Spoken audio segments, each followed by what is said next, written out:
Ermia panted as she galloped through the back alley, doing everything in her power to ensure her hooves made no sound as they struck the dirty concrete.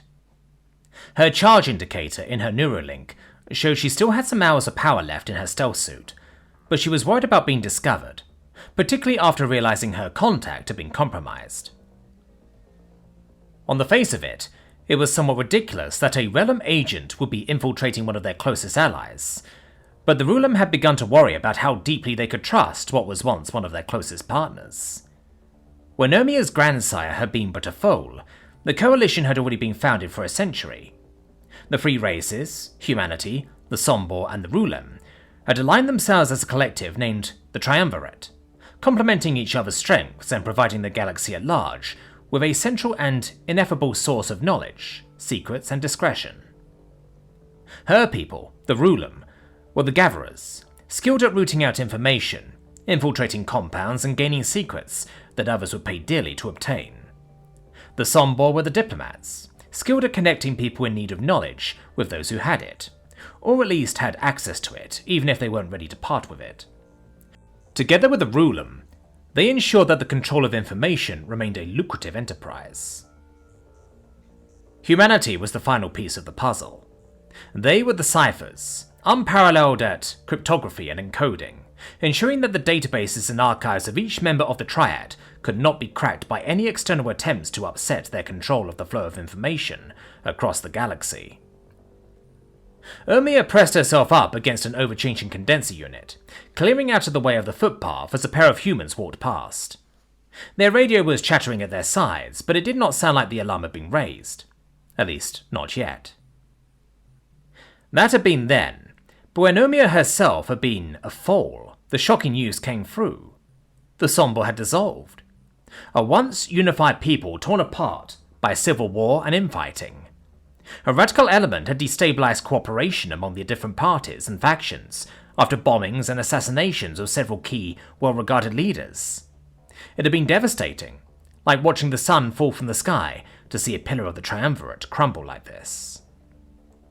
Humanity and the Relum both mourned the loss of their partner, and promised that should the Sombor reclaim and rebuild their unity, the Triumvirate could be established again in full. But in the nearly 20 years since, their homeworld had collapsed into warlord-controlled nation-states, with near-full rebellion of their off-world holdings and colonies. The Relum and humans carried on, each doing their best to fill the diplomatic gap left by the Sombor, but with each new bargain, they felt their loss all the more deeply. A few months ago, the Relum received unnerving information, a scrap from one of the Sombor radicalists' craft, whose ship had been destroyed in battle, shortly after the assassinations had destabilized their entire race. The Relum had done their diligence, examining all the information they could glean from the wreckage. They found the serial registry belonged to a series of shell companies.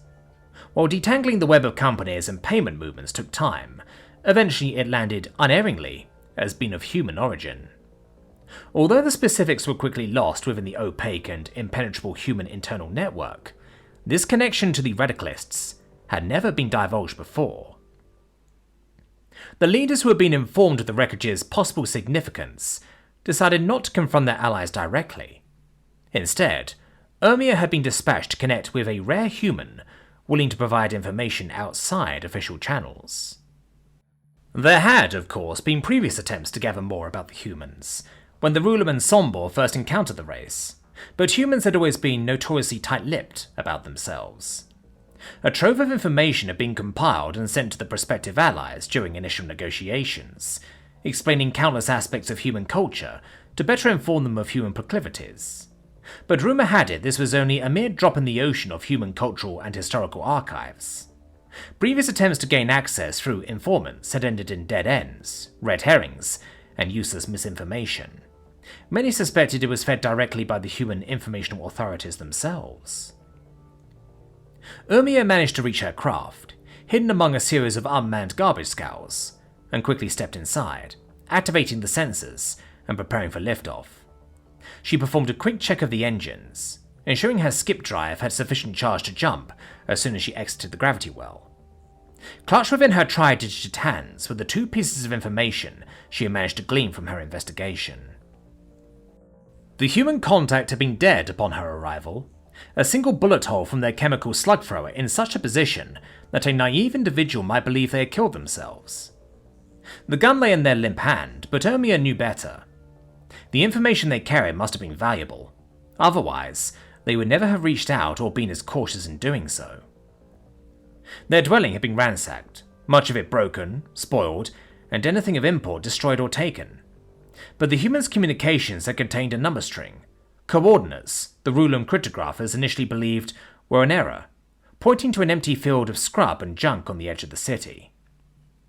When Omiya checked it, having found nothing in the apartment, her sensitive nose immediately picked up a faint trace of nulofrons, a subtle but unmistakable flower common on the prairies of many Rulum worlds.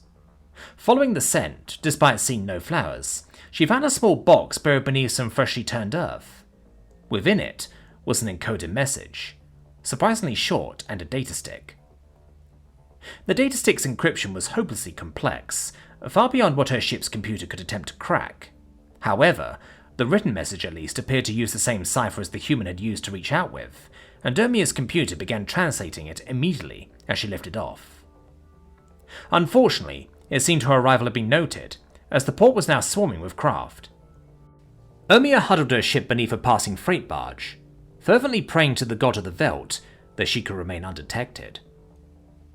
Her computer softly chimed, and to her surprise, much of the message had translated quickly, containing a very common phrase: "Free may keep a secret."